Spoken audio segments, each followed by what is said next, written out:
Caroni Central. Thank you very much, Madam Speaker. I was quite amused by my colleague from Lebre when she talked about the fact that there's very little to say on the bill again. But I will respond to a few things, and I won't be very long, I don't think, on this bill, Madam Speaker. The debate today has ranged from the Minister of Finance coming with the clauses in the bill and saying that these are really straightforward matters made necessary by the change of Petrotrin to a new business model with the closure of the refinery. And we agree with that in principle, and we understand that.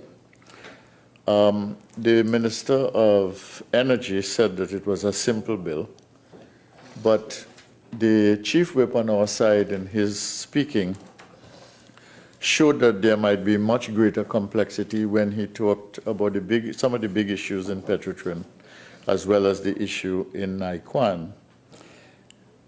The Minister of Energy also talked about us getting the best of both worlds with what they are describing as the transformation of Petrotrin into Heritage and its subsidiaries, Heritage Holdings and its subsidiaries.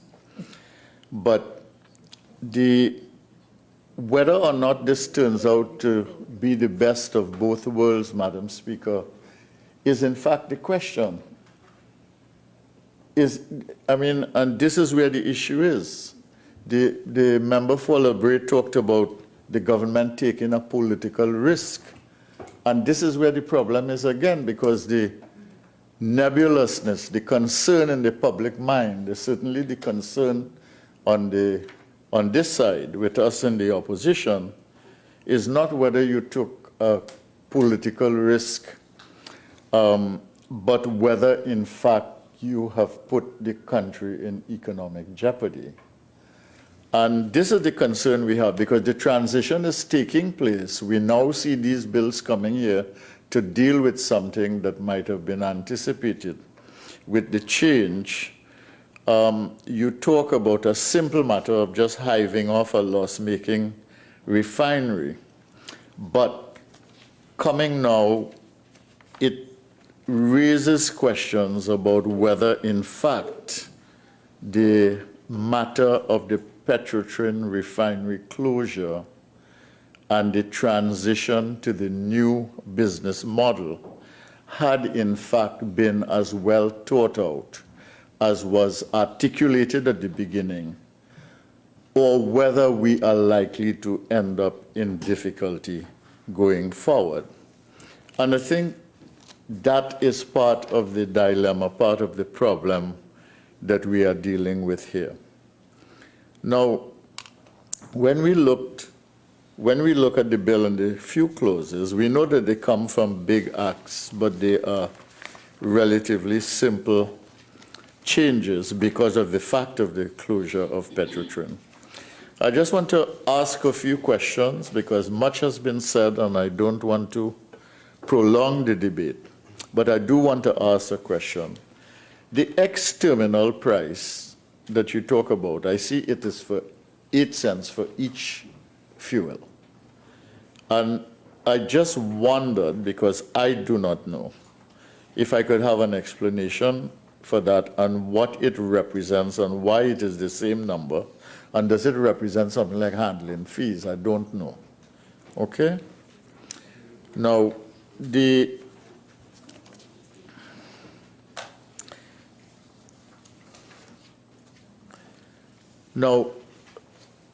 one of the things I am not sure of, too, in this bill is what happens to the price at the pump ultimately.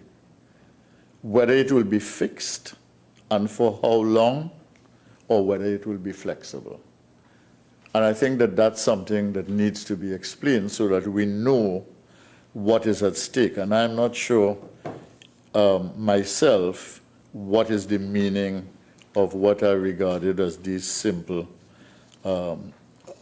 changes to the three bills that we are making changes to.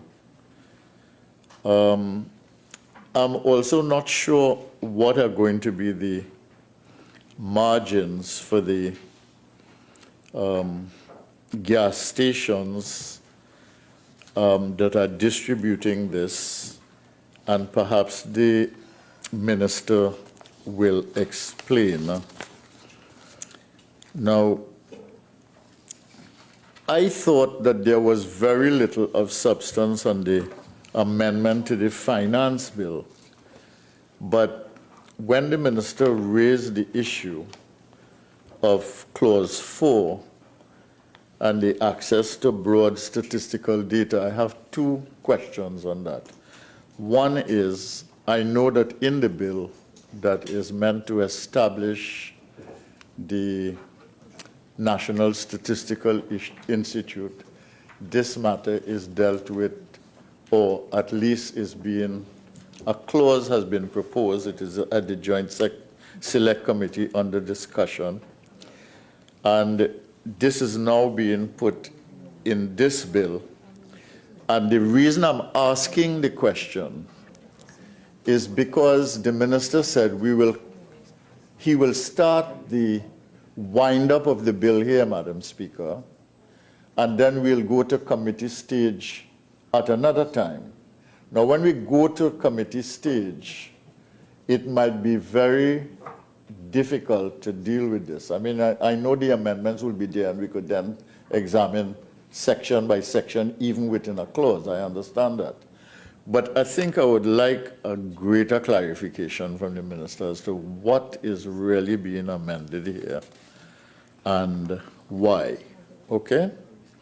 And then, and why in this particular bill, which has to do really with the, is it to capture the energy industry? Is that the issue? Because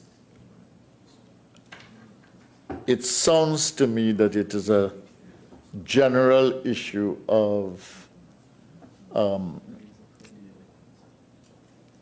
taxpayers in inland revenue.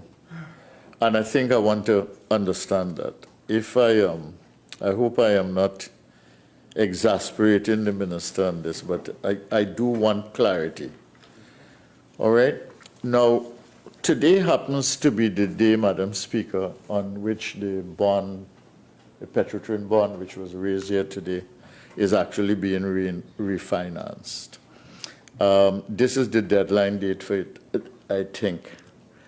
And the member for Mayaro mentioned that there had been some changes of dates in order to accommodate the concerns of people who were who had invested in the original bond and who were being offered a sweetener of $10 on 1,000 on every $1,000 in order to continue to invest to refinance the bond. So if the minister could say something about what has happened, if he knows at this point, I will also be grateful. I want some clarification on the issue of pariah trading, buying the fuel in US dollars and selling in TT. And what are the implications of that? If Heritage Petroleum does not now generate the amount of US that the company needs, and pariah trading needs to buy in US, what does this mean? The minister might also give us a little explanation again about why the $709 million from the IDF was used to pay this Petrotrain matter, since we are doing since we are doing this to make the transition possible and to make trading possible, I think that would be useful for us to know.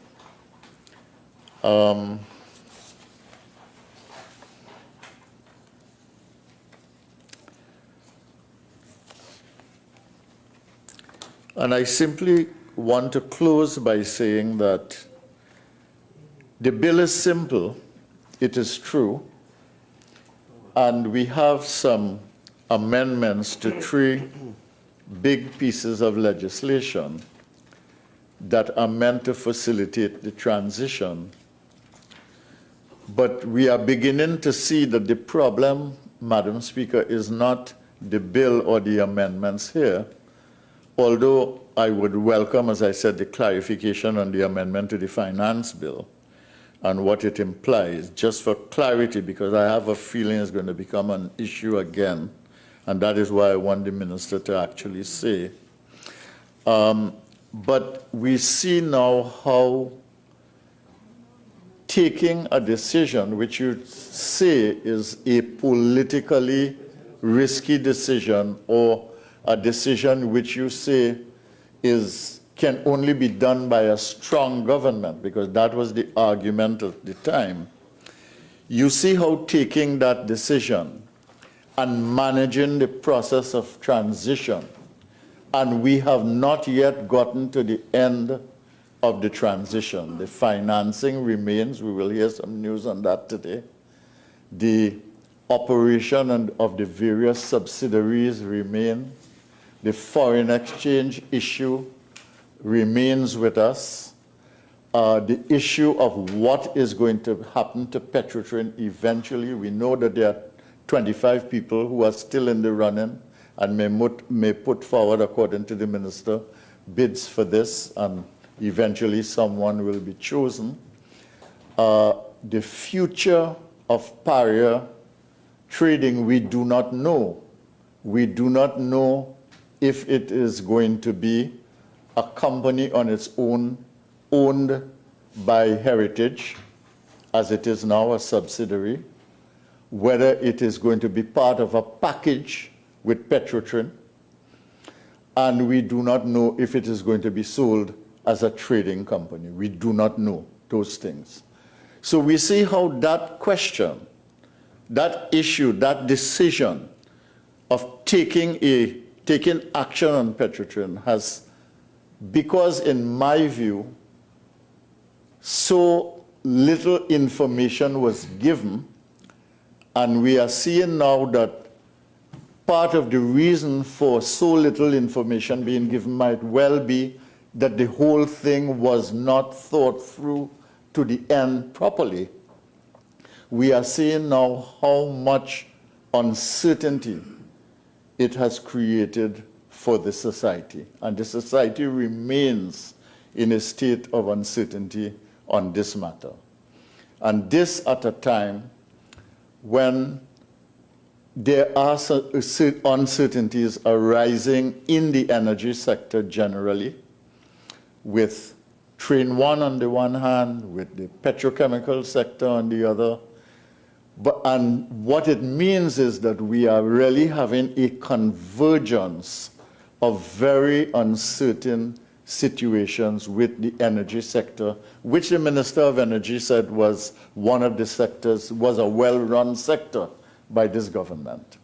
I want to differ, because we would not be here with this level of uncertainty with both oil and gas and with Petrotrain, the state entity that was once proudly owned by this country. We would not be in this position if, in fact, it were well managed and that the management of it had been transparently explained to the population. So, Madam Speaker, the questions on the clauses I have raised, if the minister answers, I would be grateful. We do not have any big issues with the amendments per se once we understand them. What we have an issue with is the fact that the amendments have come now so long after this process has gone on, in a situation in which we feel it should have been part of the early package of legislation when the bill for restructuring had in fact come here. So I thank you very much for this opportunity to contribute.